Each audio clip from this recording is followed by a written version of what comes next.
ನಮಸ್ತೆ, ನಾನು ನಿಮ್ಮ ಸೂರ್ಯನಾರಾಯಣಾಚಾರ್ಯ ಗುರೂಜಿ. ಚಿತ್ರಲೋಕ ಚಾನಲ್ಗೆ ವೆಲ್ಕಮ್. ಈ ವಿಡಿಯೋನ ಲೈಕ್ ಮಾಡಿ, ಸಬ್ಸ್ಕ್ರೈಬ್ ಮಾಡಿ, ಶೇರ್ ಮಾಡಿ. ಸೊ ನಾನು ಈ ದಿನ ತಿಳಿಸ್ಕೊಡ್ತಾ ಇರ್ತಕ್ಕಂಥದ್ದು ಏನು ಅಂತಂದರೆ, ಕುಂಡಲಿಯಲ್ಲಿ 8ನೇ ಮನೆ ಏನು, 8ನೇ ಮನೆಯ ಮಹತ್ವ ಏನು, 8ನೇ ಮನೆ ಏನಕ್ಕೆ ಉಪಯೋಗ ಆಗುತ್ತೆ, ಏನಕ್ಕೆ ದುರುಪಯೋಗ ಆಗುತ್ತೆ, ಯಾಕೆ 8ನೇ ಮನೆ ಅಷ್ಟೊಂದು ಇಂಪಾರ್ಟೆಂಟ್ ಅಂತ ಹೇಳ್ತೀವಿ ಜಾತಕದಲ್ಲಿ ಅಂತ ಈ ದಿನ ನಾನು ನಿಮಗೆ ತಿಳಿಸ್ಕೊಡ್ತೀನಿ. ಸೊ ನೋಡಿ, 8ನೇ ಮನೆ ಕುಂಡಲಿಯಲ್ಲಿ ಅಂತಂದರೆ ಫಸ್ಟ್ ಬರ್ತಕ್ಕಂಥದ್ದು ಎಲ್ಲರಿಗೂ ತಲೆಯಲ್ಲಿ ಆಯುರ್ಭಾವ, ಆಯುಷ್ಯ. 8ನೇ ಮನೆ ಕೂಡ ದುಸ್ಥಾನ ಅಂತಂದರೆ ನಮಗೆ ಹೇಗೆ ಸಾವು ಬರುತ್ತೆ, ಸಾವು ಯಾವ ರೀತಿ ಬರುತ್ತೆ, ಯಾವಾಗ ಬರುತ್ತೆ, ಈ ಎಲ್ಲ ನಮಗೆ ಒಂದು ಡೀಟೇಲ್ಸ್ ಇನ್ಫಾರ್ಮೇಷನ್ ಕೊಡ್ತಕ್ಕಂಥದ್ದು ಕುಂಡಲಿಯಲ್ಲಿ ಇರ್ತಕ್ಕಂಥ 8ನೇ ಮನೆ. ಇಷ್ಟಲ್ಲದೆ 8ನೇ ಮನೆಯಲ್ಲಿ ಸೀಕ್ರೆಟ್ ನಾಲೆಡ್ಜ್ ಅಂತ ಹೇಳ್ತೀವಿ. ಅಂದರೆ ಅದು ಜ್ಯೋತಿಷ್ಯ ಆಗಿರ್ಬೋದು, ಜ್ಯೋತಿಷ್ಯ ಎಲ್ಲ ಓಪನ್ ನಾಲೆಡ್ಜೇ. ಆದರೆ ನಿಮಗೆ ಸೀಕ್ರೆಟ್ ನಾಲೆಡ್ಜ್ ಅಂದರೆ ತಾಂತ್ರಿಕ ವಿದ್ಯೆ ಅಂತ ಹೇಳ್ತೀವಿ. ಅಂದರೆ ಮಾಟ ಮಂತ್ರ ಮಾಡೋರು 8ನೇ ಮನೆಯಲ್ಲಿ ಕಾರ್ಮಿಕ ಗ್ರಹಗಳಿದ್ದರೆ ಅಂಥವ್ರು ಖಂಡಿತ ಮಾಟ ಮಂತ್ರ ಕಲ್ತಿರ್ತಾರೆ, ಮಾಟ ಮಂತ್ರದಲ್ಲಿ ಪಾಂಡಿತ್ಯ ಪಡ್ಕೊಂಡಿರ್ತಾರೆ. ಸೊ ಅವರು ಯಾರದೇ ಜಾತಕ ಅಂಥ ಮಾಟ ಮಾಡೋರು ಜಾತಕ ನೋಡಿದ್ರೆ ಗೊತ್ತಾಗ್ಬಿಡುತ್ತೆ, ಅವ್ರು ಮಾಟ ಮಾಡೋರ ಕಲ್ತಿದ್ದಾರ, ಸೀಕ್ರೆಟ್ ಗುಪ್ತವಿದ್ಯೆಯನ್ನು ಕಲ್ತಿದ್ದಾರೆ ಅಂತ ಗೊತ್ತೇ ಆಗ್ಬಿಡುತ್ತೆ. ಸೊ ಈಗ ನಾನು ನಿಮ್ಗೆ ಏನಂತ ಹೇಳ್ತೀನಿ ಅಂತಂದರೆ, ಈ 8ನೇ ಮನೇಲಿ ಏನಾಗ್ತಿದೆ ಇದಲ್ಲದೆ ಇನ್ನೊಂದು 8ನೇ ಮನೆಯಲ್ಲಿ ಸಂಪಾದನೆ ಮಾಡದೇ ಇರತಕ್ಕಂಥ ದುಡ್ಡು, ಅಂದರೆ ನಿಮಗೆ ಅನ್ಎಕ್ಸ್ಪೆಕ್ಟೆಡ್ ಆಗಿ ಹೆಂಡತಿ ಕಡೆಯಿಂದ ಬರುವಂಥ ಆಸ್ತಿ. 8ನೇ ಮನೆ ಅಂತಂದರೆ ಇನ್ಶೂರೆನ್ಸ್ ದುಡ್ಡು ಬರ್ತಕ್ಕಂಥದ್ದು. 8ನೇ ಮನೆ ಅಂತಂದರೆ ಚಿನ್ನ, ಭೂಮಿಲಿ ಇದ್ದಕ್ಕಿದ್ದಂಗೆ ಭೂಮಿಲಿ ಚಿನ್ನ ಸಿಕ್ಬಿಡ್ತಕ್ಕಂಥದ್ದು. ಸೊ ಇದೆಲ್ಲ 8ನೇ ಮನೆ ಪ್ರಭಾವ. ಅಂದರೆ 8ನೇ ಮನೆ ಎಷ್ಟು ಸ್ಟ್ರಾಂಗ್ ಆಗಿದೆ, ಎಷ್ಟು ಸ್ಟೆಬಿಲಿಟಿ ಇದೆ, ನಿಮಗೆ ಅದು ಸಿಗುತ್ತಾ ಇಲ್ವಾ ಅಂತೇಳಿ ಈ ಗ್ರಹಗಳು ತೋರಿಸುತ್ತೆ. ಸೊ 8ನೇ ಮನೆ ಇದು ಅಷ್ಟೇ ಅಲ್ಲದೆ ಟ್ರಾನ್ಸ್ಫಾರ್ಮೇಷನ್ ಅಂತ ಹೇಳ್ತೀವಿ. ಟ್ರಾನ್ಸ್ಫಾರ್ಮೇಷನ್ ಅಂತಂದರೆ ಮತ್ತೆ ಇವರು ಯಾವ ಥರ ಜನ್ಮ ತಗೋತಾರೆ, ಯಾವ ರೀತಿ ಪುಣ್ಯ ಮಾಡ್ತಾರೆ, ಯಾವ ರೀತಿ ಕಷ್ಟಗಳನ್ನ ಮ್ಯಾನೇಜ್ ಮಾಡ್ತಾರೆ. ಸಡನ್ ಟ್ರಾನ್ಸ್ಫಾರ್ಮೇಷನ್, ಸಡನ್ ಕಷ್ಟಗಳು ಬಂದರೆ ಇವ್ರು ಏನು ಮಾಡ್ತಾರೆ, ಸಡನ್ ಚೇಂಜಸ್ ಆಗಿಬಿಡತಕ್ಕಂಥದ್ದು ಅದು 8ನೇ ಮನೆಯಿಂದ ಆಗುತ್ತೆ. ನೋಡಿ, ಇಲ್ಲಿ ಇದಕ್ಕಿದ್ದಂಗೆ ಒಬ್ಬ ಭಿಕ್ಷುಕ ಇರ್ತಾನೆ, ಅವನಿಗೆ ತುಂಬ 8ನೇ ಮನೆ ತುಂಬ ಪವರ್ಫುಲ್ ಆಗಿದೆ, ಆ್ಯಕ್ಟಿವೇಟ್ ಆಗಿದೆ. ಸಡನ್ನಾಗಿ ಅವ್ನಿಗೇನೋ ದುಡ್ಡು ಸಿಕ್ಕಿ ಅವ್ನು ಶ್ರೀಮಂತ ಆಗ್ಬಿಟ್ಟ. ಸೊ ಇದು 8ನೇ ಮನೆಯ ಪ್ರಭಾವ. 8ನೇ ಮನೆ ಪ್ರಭಾವ ನೆಗೆಟಿವ್ ಕೂಡ ಇದೆ, ಪಾಸಿಟಿವ್ ಕೂಡ ಇದೆ. ನೆಗೆಟಿವ್ ಏನಪ್ಪ ಅಂದರೆ ಆಯುರ್ಭಾವ. ಈ ಆಯುರ್ಭಾವ 8ನೇ ಮನೆಯಲ್ಲಿ ಗ್ರಹಗಳೇನಾದರೂ ಅಫ್ಲಿಕ್ಟ್ ಆಗಿದ್ದರೆ, ತುಂಬ ಕೆಟ್ಟದಾಗಿ ಹೊಡೆತ ತಿಂದಿದ್ರೆ ಅವರು ತುಂಬ ಕ್ರೋನಿಕ್ ಹೆಲ್ತ್ ಇಶ್ಯೂಸ್ ಅನುಭವಿಸ್ಬೇಕಾಗತ್ತೆ. ಕ್ರೋನಿಕ್ ಹೆಲ್ತ್ ಇಶ್ಯೂಸ್ ಅಂದರೆ 6ನೇ ಮನೆಯಲ್ಲಿ ಏನೇನು ಆಗುತ್ತೆ ಅಂದರೆ ಹೆಲ್ತ್ ಇಶ್ಯೂಸ್ ಬರುತ್ತೆ, ಅದು ವಾಸಿ ಮಾಡಿಕೊಂಡು ಮುಂದಕ್ಕೆ ಬಂದ್ಬಿಡ್ತಾರೆ. 8ನೇ ಮನೆ ಅಂತಂದರೆ ವಾಸಿ ಆಗದೇ ಇರತಕ್ಕಂಥ ರೋಗಗಳು. ಎಕ್ಸಾಂಪಲ್ ಪಾರ್ಕಿಂಗ್ಸ್ ಅಂತ ತಗೊಳ್ಳಿ, ದೀರ್ಘ ಕಾಲದಲ್ಲಿ ರೋಗ, ಅದಕ್ಕೆ ಮಾತ್ರೆ ತಗೋತಾನೇ ಇರಬೇಕು ಜೀವನ ಪರ್ಯಂತ. ಆ ಥರ ದೀರ್ಘ ಕಾಲಾವಧಿಯಲ್ಲಿ ಏನು ಒಂದು ರೋಗ ರುಜಿನಗಳು ಬರ್ತವೆ, ಅದು 8ನೇ ಮನೆಯಿಂದ ಬರ್ತವೆ ಅಂತ ಕ್ಯಾಲ್ಕುಲೇಷನ್ ಹೇಳ್ತೀವಿ ಯೂಶ್ವಲ್ ಆಗಿ. ಸೊ 8ನೇ ಮನೆ ಇದಲ್ಲದೆ 8ನೇ ಮನೆ ಇನ್ನೇನಕ್ಕೆ ನೋಡ್ತೀವಿ ಅಂತಂದರೆ ಇನ್ಶೂರೆನ್ಸು. ಸಡನ್ನಾಗಿ ಇನ್ಶೂರೆನ್ಸು, ಯಾವುದೋ ಒಂದು ಇನ್ಶೂರೆನ್ಸ್ ಕ್ಲೈಮ್ ಆಯಿತು, ನಿಮಗೆ ಚೆನ್ನಾಗಿ ದುಡ್ಡು ಆಗೋಯ್ತು, ಇದು ಕೂಡ 8ನೇ ಮನೆ. ಆ್ಯಂಡ್ 8ನೇ ಮನೇಲಿ ಇದಲ್ಲದೆ ಏನು ನೋಡ್ತೀವಿ ಅಂತ ಹೇಳಿದ್ರೆ ಸೈಕಲಾಜಿಕಲ್ ಬಾಂಡಿಂಗ್ ನೋಡ್ತೀವಿ. ಅಂದರೆ ಅವರು ಮನುಷ್ಯ ಹೆಂಡತಿ ಜೊತೆ ಸೈಕಲಾಜಿಕಲ್ ಆಗಿ ಯಾವ ರೀತಿ ಬಾಂಡ್ ಆಗಿದ್ದಾರೆ, ಅದು ಒಬ್ಬ ಹೆಂಡತಿ ಗಂಡನ ಜೊತೆ ಯಾವ ರೀತಿ ಸೈಕಲಾಜಿಕಲ್ ಆಗಿ ಬಾಂಡಿಂಗ್ ಇದೆ ಅನ್ನೋದನ್ನು ನೋಡೋದಕ್ಕೆ 8ನೇ ಮನೆಯನ್ನು ನೋಡ್ತೀವಿ. ಸೊ 8ನೇ ಮನೆ ಇದಲ್ಲದೆ ಇನ್ನೇನಪ್ಪ ಮಾಡ್ತವೆ ಅಂತಂದರೆ, 8ನೇ ಮನೆಯನ್ನು ನಾವೇನಂತ ಹೇಳ್ತೀವಿ ಅಂದರೆ ಇಲ್ನೆಸ್ ಹೌಸು ಅಂತೀವಿ. ಈ ಕ್ರೋನಿಕ್ ಹೆಲ್ತ್ ಇಶ್ಯೂಸ್ ಆಗುತ್ತೆ, ಸಡನ್ ಚೇಂಜಸ್ ಆಗುತ್ತೆ, ಅಬ್ಸ್ಟ್ಯಾಕಲ್ಸು ಬರುತ್ತೆ, ತುಂಬ ಇದ್ದಕ್ಕಿದ್ದಂಗೆ ನಿಮಗೆ ಕಷ್ಟಗಳು ಬರ್ತಕ್ಕಂಥದ್ದು 8ನೇ ಮನೆಯಿಂದ. ಸೊ ಇದೆಲ್ಲ 8ನೇ ಮನೆ ಆಗುತ್ತೆ. ಸೊ ನಿಮಗೆ ಆಯುರ್ಭಾವದ ಬಗ್ಗೆ ಹೇಳಬೇಕು ಅಂತಂದರೆ, ನೋಡಿ, ಎಲ್ಲ ಮನುಷ್ಯನಿಗೆ ಸಾವು ಬಂದೇ ಬರುತ್ತೆ, ಒಂದಲ್ಲ ಒಂದಿನ ಬರಲೇಬೇಕು. ಆದರೆ ಯಾವ ರೀತಿ ಬರುತ್ತೆ ಅನ್ನೋದು ಇಂಪಾರ್ಟೆಂಟು.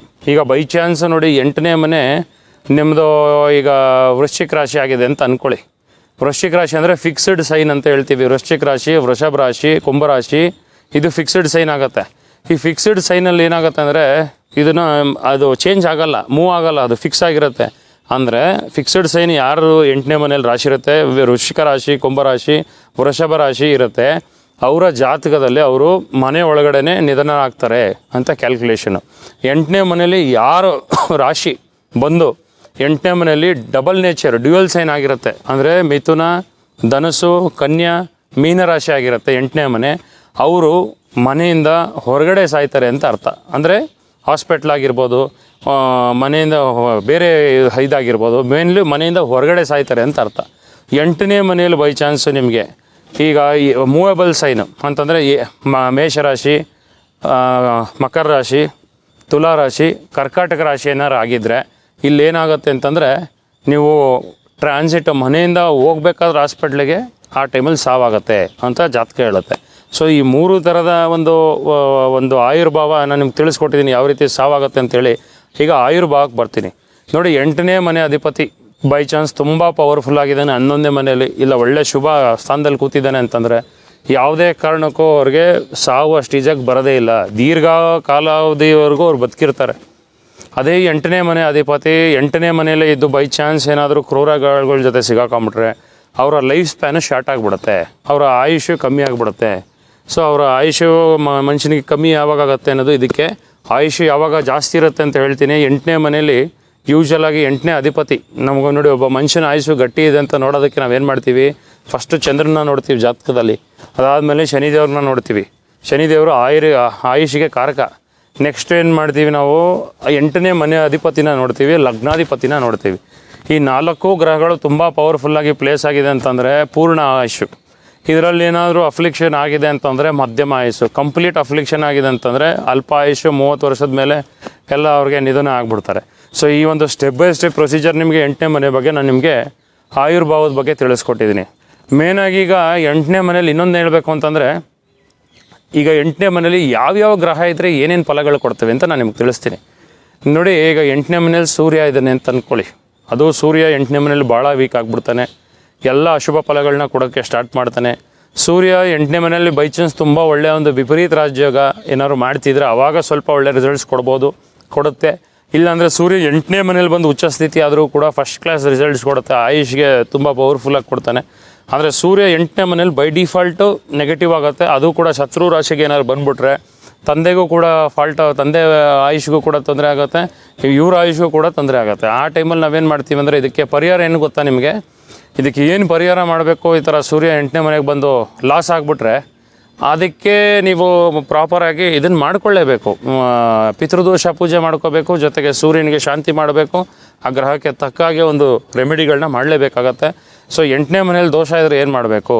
ಡೈಲಿ ಮಹಾಮೃತ್ಯುಂಜಯ ಮಂತ್ರ, ತ್ರ್ಯಂಬಕಮೇ ಜಾಮಹೇ ಸುಗಂಧಿಂ ಪುಷ್ಟಿವರ್ಧನಂ ಉರ್ವಾರುಕಮೇವ ವಂದನ ಮೃತ್ಯುಂ ಯಮಾಮೃತಂ, ಈ ಮಂತ್ರನ 108 ಸರಿ ಡೈಲಿ ಜಪ ಮಾಡಬೇಕು. ಮಹಾಮೃತ್ಯುಂಜಯ ಮಂತ್ರನ 108 ಸರಿ ಜಪ ಮಾಡಿ, ಇಲ್ಲ ಸಾಧ್ಯವಾದರೆ ಒಂದು ಗ್ಲಾಸಲ್ಲಿ ನೀರಿಟ್ಕೊಳ್ಳಿ ಬೆಳಿಗ್ಗೆ ಖಾಲಿ ಹೊಟ್ಟೆಯಲ್ಲಿ.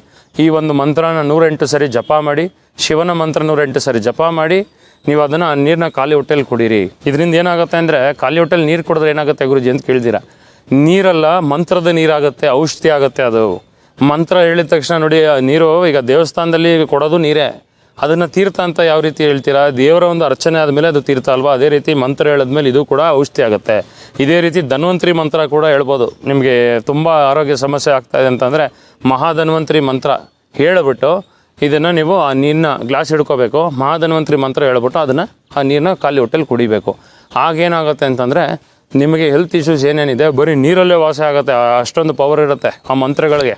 ಸೊ ಇದಕ್ಕೆ ಪರಿಹಾರ ನೀವು ಮಾಡ್ಕೊಳ್ತಕ್ಕಂಥದ್ದು ನಿಮ್ಮ ಕೈಯಲ್ಲಿ ಯಾವಾಗ ಆಗಲ್ಲ ಅಂತ ಅಂದಾಗ ನಾವೇನು ಮಾಡ್ತೀವಿ ಅಂದರೆ ಮಹಾಮೃತ್ಯುಂಜಯ ಹೋಮ ಮಾಡ್ತೀವಿ. ಇದು 8ನೇ ಮನೆಯಲ್ಲಿ ಅಧಿಪತಿ ನೋಡ್ತೀವಿ. ಈಗ ಕುಜ ಆದರೆ 7,000 ಸತಿ ಜಪ ಮಾಡಿಬಿಟ್ಟು ಹೋಮ ಮಾಡ್ತೀವಿ. ಇಲ್ಲ ಶನಿ ಇದ್ದರೆ 19,000 ಸತಿ ಜಪ ಮಾಡಬೇಕು.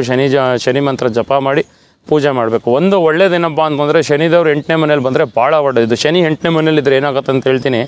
8ನೇ ಮನೇಲಿ ಶನಿ ಇದ್ದರೆ, ಶನಿ ಅಂದರೆ ಸ್ಲೋ. ನಿಮಗೆ 8ನೇ ಮನೆ ಅಂದರೆ ಕೆಟ್ಟ ಮನೆ, ರೋಗ ರುಜಿನಗಳು ಬರೋದೆಲ್ಲ ಸ್ಲೋ ಆಗಿ ಬರುತ್ತೆ. ಅಂದರೆ ಒಂದು 60 ವರ್ಷ 70 ವರ್ಷ ಹಂಗೆ ಬರುತ್ತೆ. ಏನೇನು ಕೆಟ್ಟದಾಗಬೇಕು ಎಲ್ಲ 60-70 ವರ್ಷದ ಮೇಲಾಗುತ್ತೆ, ಹೆಲ್ತ್ ಇಶ್ಯೂಸ್ ಎಲ್ಲ ಬರೋದು. ಸೊ ಈ ರೀತಿ ಶನಿ ಇದ್ದಾಗ ಈ ರೀತಿ ಶುಭ ಫಲ, ಈ ರೀತಿ ಒಂದು ಪಾಸಿಟಿವ್. 8ನೇ ಮನೇಲಿ ಶನಿ ಇದ್ದರೆ ದೀರ್ಘಾಯುಷ್ಯ ಆಗಿಬಿಡುತ್ತೆ ಆ್ಯಕ್ಚುಲಿ. ಸೊ ಅದಲ್ಲದೆ ನಿಮಗೆ ಕ್ಯಾಲ್ಕುಲೇಷನ್ ಏನಂತ ಹೇಳ್ತೀನಿ ಅಂತಂದರೆ, ಈಗ ಕುಜ ಬರ್ತಾನೆ ಅಂದ್ಕೊಳ್ಳಿ, ಬೈ ಚಾನ್ಸ್ ಕುಜ ಬಂದಾಗ ಏನಾಗುತ್ತೆ, 8ನೇ ಮನೇಲಿ ಕುಜದೋಷ ಬರುತ್ತೆ, ಮದುವೆಯಲ್ಲಿ ವಿಳಂಬ, ಮದುವೆಯಲ್ಲಿ ಪ್ರಾಬ್ಲಮ್ಸ್ಗಳು, ಮದುವೆಯಲ್ಲಿ ಏರ್ಪೇರ್ ಮಾಡ್ತಾನೆ, ನಿಮಗೆ ಕೋಪ ಜಾಸ್ತಿ ಬರೆಸ್ತಾನೆ.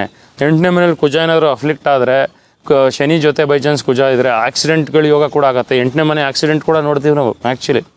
8ನೇ ಮನೇಲಿ ಕುಜ ಶನಿ ಏನಾದ್ರು ತುಂಬ ನೆಗೆಟಿವ್ ಆಗಿದ್ರೆ ಸಡನ್ ಆಕ್ಸಿಡೆಂಟ್ಗಳಾಗ್ಬಿಡ್ತವೆ. ಇದರಿಂದ ಯಾಕೆ ಬಚಾಯಿಸ್ಕೋತೀವಿ, ಇದರಿಂದ ಹೇಗೆ ಹೊರಗೆ ಬರಬೇಕು, ಇದರಿಂದ ಹೇಗೆ ಒಳ್ಳೇದು ಮಾಡ್ಕೋಬೇಕು ಅಂತಂದರೆ, ನೀವು ಡೈಲಿ ಗಾಡಿ ಎತ್ಕೋಬೇಕಾದ್ರೆ, ದಿನ ಬೆಳಿಗ್ಗೆ ಗಾಡಿ ತೊಗೋಬೇಕಾದ್ರೆ ಗಣಪತಿ ಮಂತ್ರ ಓಂ ಗಮ್ ಗಣಪತಿ ನಮಃ ಅಂತ 21 ಸರಿ ಹೇಳಿ ಆ ಒಂದು ಗಾಡಿನ ನಮಸ್ಕಾರ ಮಾಡ್ಕೊಂಡು, ಏನು ವ್ರತ ಇದೆಯಲ್ಲ ನಮಸ್ಕಾರ ಮಾಡ್ಕೊಂಡು ಈ ಮಂತ್ರ ಹೇಳಿ ನೀವು ಹೋಗಿ, ನಿಮ್ಗೆ ಆಗುವಂಥ ಒಂದು ನೆಗೆಟಿವಿಟಿ ಕಮ್ಮಿ ಆಗುತ್ತೆ ಅಂತ ಶಾಸ್ತ್ರ ಹೇಳುತ್ತೆ. ಸೊ ಅದಲ್ಲದೆ ನೋಡಿ, ಈಗ ಬುಧ ಬಂದರೆ 8ನೇ ಮನೆಯಲ್ಲಿ ಆಯುಷ್ಯನೋ ಶುಭಗ್ರಹಗಳು ಬಂದರೆ 8ರಲ್ಲೂ ಕೂಡ ಏನಾಗುತ್ತೆ, ಚೆನ್ನಾಗಿ ಮಾಡ್ತದೆ, ಒಳ್ಳೆ ರಿಸಲ್ಟ್ಸ್ ಕೊಡುತ್ತೆ. ಬಟ್ ಆ ಶುಭತ್ವ ಕಳ್ಕೊಂಬಿಡುತ್ತೆ. ಶುಭಗ್ರಹಗಳು ಬಂದರೆ ಒಳ್ಳೆ ಆಯುಷ್ ಕೊಡುತ್ತೆ, ಮನುಷ್ಯನಿಗೆ. ಆದರೆ ಶುಭತ್ವ ಕಳ್ಕೊಂಬಿಡುತ್ತೆ. ಆದರೆ ಏನು ಕಂಪ್ಲೀಟ್ ರಿಸಲ್ಟ್ಸ್ ಕೊಡಬೇಕು ಅದು ಕೊಡಲ್ಲ. ಅದಕ್ಕೆ 8ನೇ ಮನೆಯಲ್ಲಿ ಅಶುಭ ಗ್ರಹಗಳಾಗಲಿ ಶುಭ ಗ್ರಹಗಳೇ ಆಲ್ಮೋಸ್ಟ್ ನನ್ನ ಪ್ರಕಾರ ಏನಂತ ಹೇಳ್ತೀನಿ ಅಂದರೆ 8ನೇ ಮನೆಯಲ್ಲಿ ಯಾವ ಗ್ರಹಗಳು ಬರದೇ ಇದ್ದರೆ ತುಂಬ ಒಳ್ಳೆಯದು. ಅದಕ್ಕೆ ನಾವು ಜಾತಕದಲ್ಲಿ ಜ್ಯೋತಿಷ್ಯದಲ್ಲಿ ಏನು ಹೇಳ್ತೀವಿ 6, 8, 12ರಲ್ಲಿ ನೆಗೆಟಿವ್ ಗ್ರಹಗಳು ಯಾವುದೇ ಗ್ರಹಗಳು ಇಲ್ಲದೆ ಹೋದರೆ ಭಾಳ ಒಳ್ಳೆ ಜಾತಕ ಅಂತ ಹೇಳ್ತೀವಿ. ಯಾಕಂದರೆ ಸ್ಟ್ರಗಲ್ಸ್ ಕಮ್ಮಿ ಅಂತೇಳಿ. 6, 8, 12ರಲ್ಲಿ ಅಂದರೆ ಇನ್ನೊಂದು ಹೇಳಬೇಕಂತಂದರೆ 8ನೇ ಮನೆಯಲ್ಲಿ ಬೈ ಚಾನ್ಸ್ ಏನಾದರೂ ಮನುಷ್ಯ ತುಂಬ ಕಷ್ಟಪಟ್ಟು ಕ್ರೂರ ಗ್ರಹಗಳಿದ್ದು ತುಂಬ ಕಷ್ಟಪಟ್ಟಿದ್ದಾನೆ ಅಂತಂದರೆ ಅಲ್ಟಿಮೇಟ್ ರೆಸಿಲಿಯನ್ಸ್ ಇರುತ್ತೆ. ಅಂದರೆ ಏನೇ ಕಷ್ಟ ಬಂದರೂ ತಡ್ಕೊಳ್ಳೋಂಥ ತಾಕತ್ತಿರುತ್ತೆ ಮನುಷ್ಯನಿಗೆ. ಸೊ ಅಂತ ಹೇಳ್ತೀನಿ. ಇದೆಲ್ಲ 8ನೇ ಮನೆಯ ಒಂದು ಡೀಟೇಲ್ಸ್ ಆಗಿರುತ್ತೆ. ಸೊ ಇನ್ನಷ್ಟು ವಿಷಯಗಳನ್ನ ತರ್ತೀನಿ. ನಮಸ್ಕಾರ.